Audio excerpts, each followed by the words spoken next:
दोस्तों 15 अगस्त स्वतंत्रता दिवस के मौके पर पीएम नरेंद्र मोदी की तरफ से कुछ बड़ी घोषणाएं की गई हैं, जिनके तहत हमारे देश में आज से ही 5 नए नियम, बड़े बदलाव लागू होने जा रहे हैं। कुछ नई सरकारी योजनाओं के बारे में भी अपडेट हैं। देखिए, एक तो दिल्ली लाल किले से पीएम मोदी ने बड़ा ऐलान किया, कहा कि पहली नौकरी पाने वाले देश के युवाओं को सरकार देगी 15-15 हजार रुपए। केंद्र सरकार की तरफ से आज से ही यानी इस स्वतंत्रता दिवस से ही ये नई योजना शुरू हो चुकी है और इस योजना के तहत सरकार ने ये भी लक्ष्य रखा है 3.5 करोड़ युवाओं को नौकरियां दी जाएगी। पीएम मोदी विकसित भारत रोजगार योजना के तहत 3 करोड़ 50 लाख युवाओं को रोजगार के अवसर प्रदान करेगी केंद्र सरकार और इस योजना के लिए बजट भी रखा गया है। लगभग 1 लाख करोड़ का बजट है। एग्जैक्ट आंकड़ा बताऊं तो 99,446 करोड़ रुपए के बजट वाली ये प्रधानमंत्री विकसित भारत रोजगार योजना है और इस योजना का लक्ष्य है 2 सालों के अंदर अंदर हमारे देश में 3.5 करोड़ से भी ज्यादा नौकरियां देना है। और इसी योजना के तहत प्राइवेट जॉब पाने वालों को 15,000 रुपए पहली नौकरी मिलने पर सरकार की तरफ से भी दिए जाएंगे उनके ईपीएफओ खाते में। और भी ज्यादा डिटेल आप देख सकते हैं इस योजना के बारे में कि सरकार का प्लान क्या है 2027 तक ये 3.5 करोड़ नौकरियां सृजित करनी है और इस योजना का लाभ किन किन लोगों को मिलेगा इस बारे में भी डिटेल जानकारी आप देख सकते हैं। ठीक है, तो पहली बड़ी घोषणा तो ये रही, पीएम मोदी ने आज युवाओं को बड़ा तोहफा दिया। स्वतंत्रता दिवस के मौके पर ये नई रोजगार योजना शुरू होने जा रही है। और इसके अलावा दूसरा बड़ा ऐलान देखिए दोस्तों, इस बार पीएम मोदी ने स्वतंत्रता दिवस पर तकरीबन 103 मिनट तक भाषण दिया, जो कि दिल्ली लाल किले पर किसी भी पीएम का अब तक का सबसे लंबा भाषण रहा है।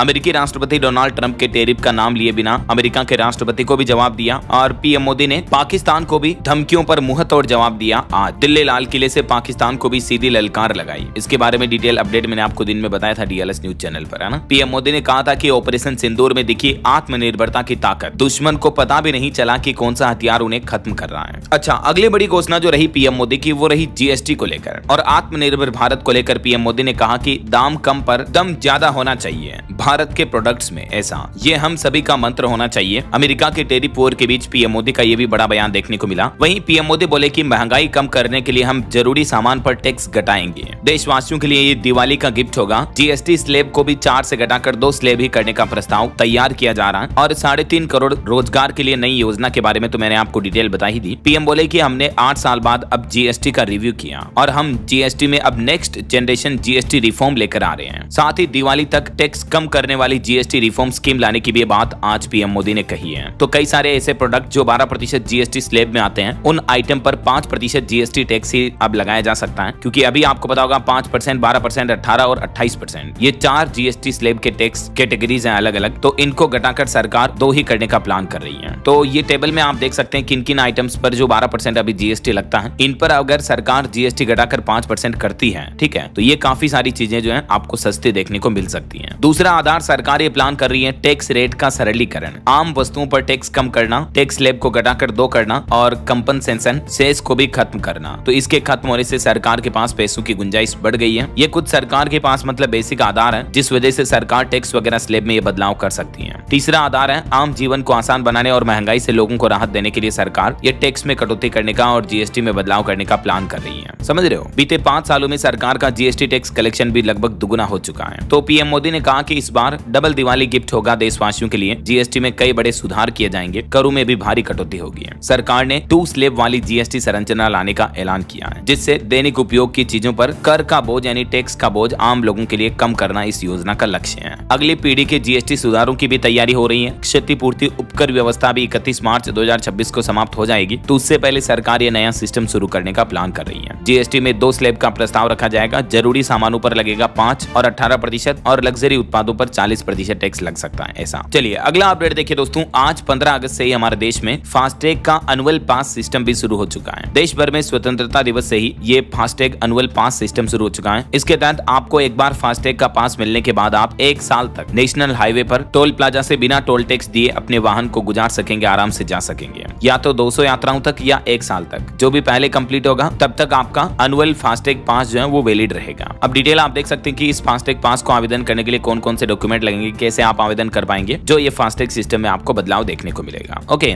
और कुछ स्टेट गवर्नमेंट के भी अपडेट देखिए दोस्तों। 15 अगस्त के मौके पर हिमाचल प्रदेश के मुख्यमंत्री सुखविंदर सिंह सुक्खू ने भी ऐलान किया कि पटवारी समेत कई अलग अलग विभागों में सैकड़ों पद भरे जाएंगे। 15 अगस्त के मौके पर सीएम सुक्खू का यह ऐलान देखने को मिला है। इसके अलावा बिहार की नीतीश सरकार ने भी घोषणा करते हुए कहा कि 5 साल में राज्य में 1 करोड़ नौकरियां और रोजगार देंगे। प्रारंभिक परीक्षा की फीस अब मात्र 100 रुपए होगी और बिहार के 7 शहरों में मेडिकल कॉलेज खोले जाएंगे। बाहर रहने वाले बच्चों के लिए भी बसें चलेगी। आज स्वतंत्रता दिवस के मौके पर भी नीतीश कुमार के ये 4 बड़े ऐलान देखने को मिले। खास करके बिहार बिहार के युवाओं को आजादी का ये बड़ा तोहफा दिया नीतीश सरकार ने। ओके, तो उम्मीद है दोस्तों स्वतंत्रता दिवस से जुड़ी ये कुछ सरकारी बड़ी घोषणाएं, नए नियम, बड़े बदलाव के अपडेट आपको जरूर जानने मिले होंगे। वैसे आप कौन से राज्य में रहते हैं, आपके राज्य और जिले का नाम मुझे नीचे कमेंट करके बताइएगा जरूर, ताकि मैं आपके राज्य के समाचार भी आपके मोबाइल तक पहुंचा दूंगा। और बाकी इस वीडियो को लाइक और शेयर करना, DLS न्यूज चैनल को सब्सक्राइब करके बेल आइकन जरूर दबा देना, रोजाना ऐसी इन्फॉर्मेटिव जानकारियां, महत्वपूर्ण समाचार देखते रहने के लिए। ओके, ख्याल रखिएगा अपने आप का, अपने परिवार का। मिलेंगे अगले नेक्स्ट अपडेट में, तब तक के लिए जय हिंद, जय भारत, वंदे मातरम।